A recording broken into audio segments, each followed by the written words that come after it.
You know what your gift is? I mean, we know the ones that we can see and we're unfolding or we're acting out now, but the mystery of the gift that's waiting to be expressed, the vision that's waiting to be revealed through you right now. I've read this quote many times, but you know how I love the mystics. I love the mystics because they have a direct connection to spirit.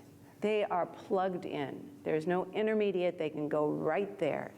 And their words come out in creative expression, and I'm probably surprised as them because they're the channel, the conduit, always for love, always for God, always for goodness, and always for a greater possibility.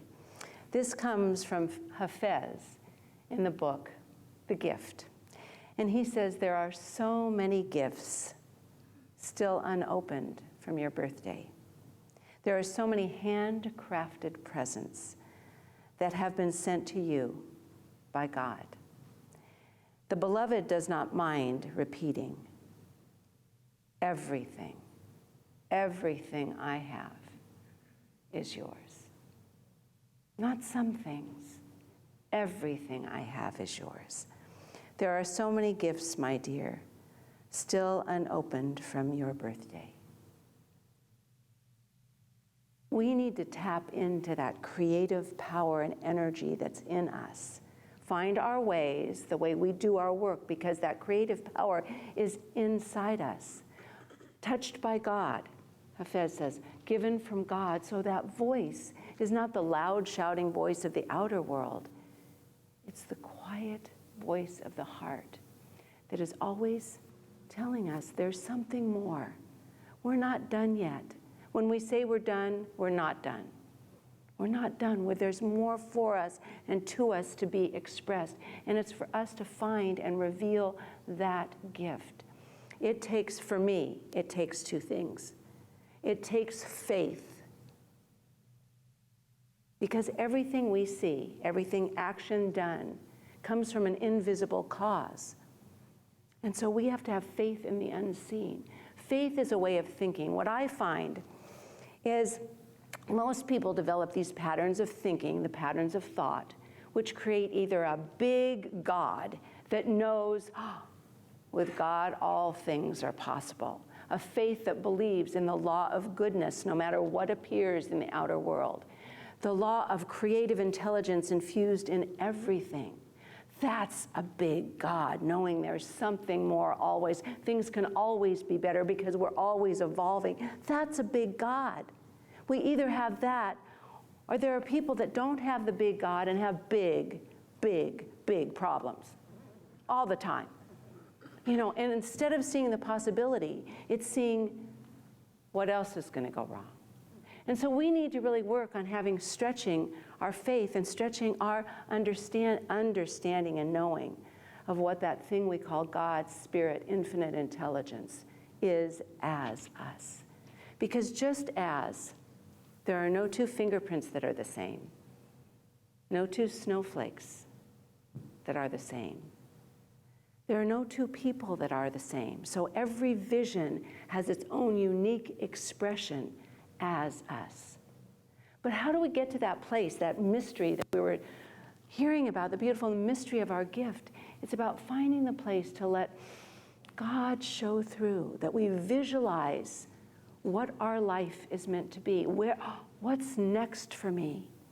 And God, since God's will for us is always good, always. That vision that comes from us, if you can know it's a God vision or if it's one of our mind-made creative thought patterns that's making that vision, if your vision is good for you and others, it's a divinely guided and inspired vision. We need to start practicing and visualizing in our life, because as the proverb said, where there is no vision, people perish. It's not actually that we're going to fall over and be gone. It's that our possibilities diminish. We start living little lives instead of bigger, energetic lives. Do you know that if we have a vision for being a beneficial presence, of being good, of being more love on the planet, whatever it is, kindness, acceptance, generosity, whatever it is. When you walk in the door, you can change the temperature of the room. Instead of looking to see how everything's going, you can be the light and the bright energy that's brought into the room. But we must think about, where is my intention? Here's what Ernest Holmes says, and I think this is so important, because some of our patterns in life that we've created, our thought patterns, support us, lift us, make us better, and others don't. They suppress us and keep us small. And here's what Ernest says. He said, our eyes can get so veiled by tears of anguish that we fail to see all the glories around us, all the beauty. Driving here, you could just see the christening, the glistening of the rain that had fallen. It was beautiful. It was a beautiful thing. Our ears get so filled with discord and chaos and anxiety that we are unable to hear the music of the spheres that's always playing.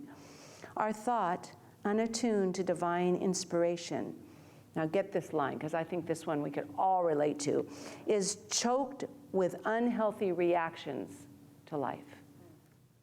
Unhealthy reactions to life. We all fall over our own reactions. And how am I going to adjust? What am I going to do? What's required of me to have a better response, to show up in a different way? He goes on to say, wouldn't it be wonderful if we could learn to expand and let the soul grow in beauty and joy? So faith in something more is what I find we really need if we're going to live the mystery of our vision. We also have to have the courage to step out of the smallness and mediocrity of life. As Marianne Williamson, it is our light that frightens us most. Do I have what it takes? Am I enough? It's our light, not our darkness. Sometimes we get comfortable in the smallness of being, but the world needs more from us, and we need more from ourselves right now to be better, to know better, to create patterns that keep us unfolding and growing. We have the power in us, that's the God power and our will. We have both of those together, co-creators, to create patterns in our life. But we also have the power to change them. We have the power to shift the things that are no longer working for us. What right now for you? You don't have to say it out loud, but what for you isn't working?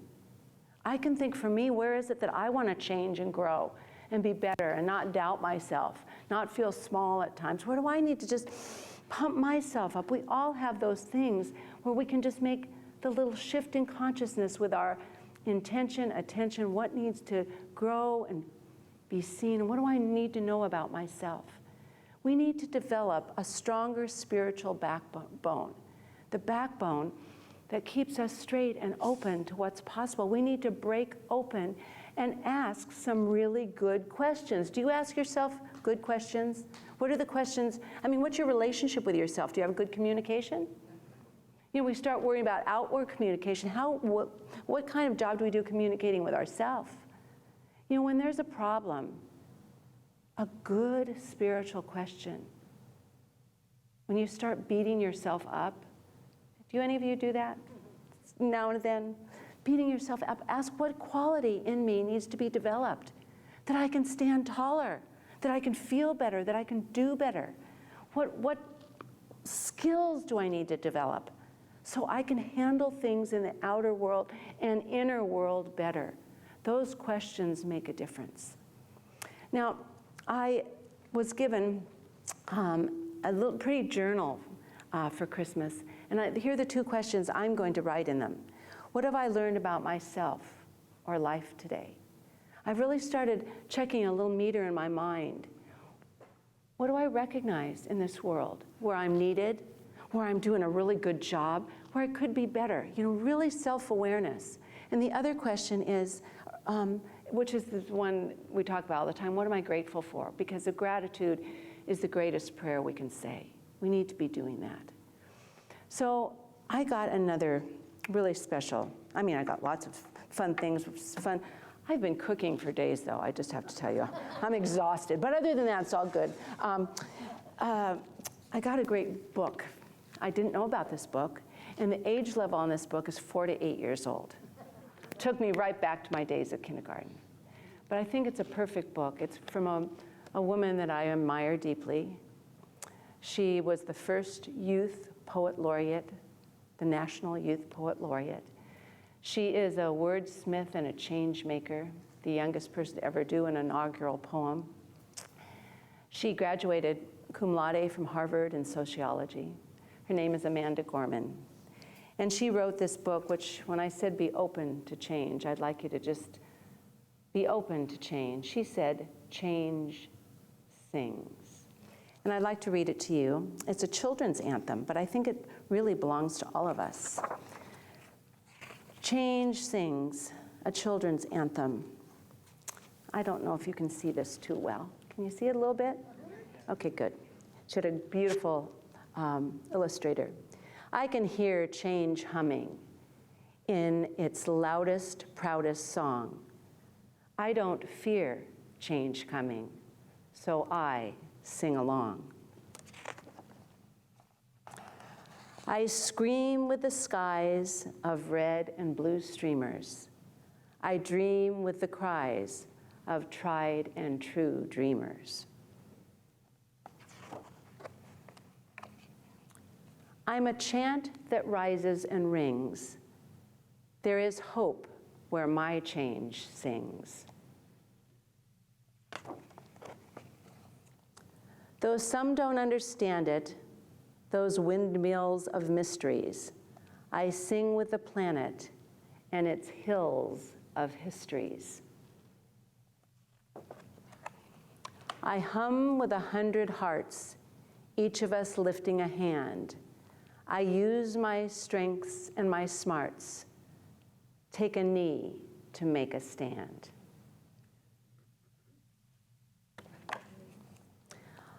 I'm bright as the light each day brings. There is love, there is love. There is love where my change sings. I show others tolerance, though it might take some courage. I don't make a taller fence. Don't make a taller fence, but fight to build a better bridge. I talk not only of distances from where and how we came. I also walk our differences to show we are the same. I'm a movement that roars and springs. There's a wave where my change sings. Change sings where? There, inside me, because I am the change I want to see. As I grow, it grows like seeds. I am what the world needs. I'm what the world needs. Wow. I'm the voice where freedom rings. You're the love your bright heart brings.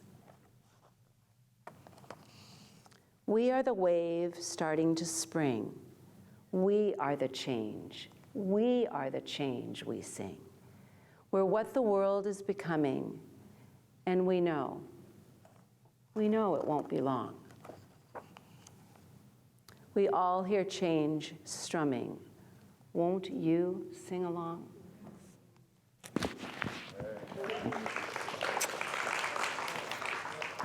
I want every 4-year-old and 8-year-old and 89-year-old to hear that book, because I think it's important for all of us. So just take a minute right now and just uncross your legs as we are unwrapping the vision of our part to play in this new change song. We are all together. We are more than the sum of our parts as we come together. And just put your feet on the ground and open yourself up right now to the change that wants to become you, to express as you, to know you. And I want you just to say, I am willing to change and grow. My heart and mind are open. Every day, in every way, I get better and better and better, more kinder, more loving, more accepting. I bring a new light to this world. We bring a new light to this world. Together, we create miracles. And so it is. And just before we open our eyes, if there's any place in this world, any prayer you want to send right now out into this world, this beautiful world in which we live, prayer for yourself and for others, as we spoke on Friday night. We don't want to never to say a prayer just for ourselves, but to know that truth, that beauty, that health, that prosperity, that wisdom, that creative expression, whatever it is we want for ourselves, to want it for others, because we do this work together. So send your prayer out. Know a greater good is happening right here and right now as we speak. Know that we are the solution together.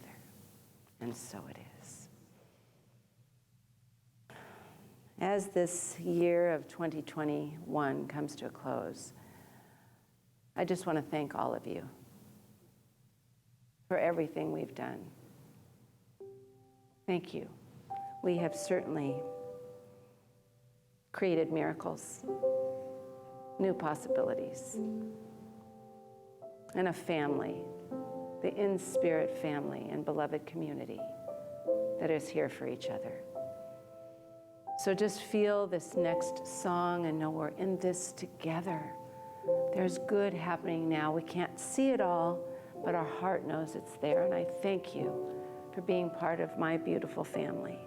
I love you all so much, and I carry that into our new year. God bless you.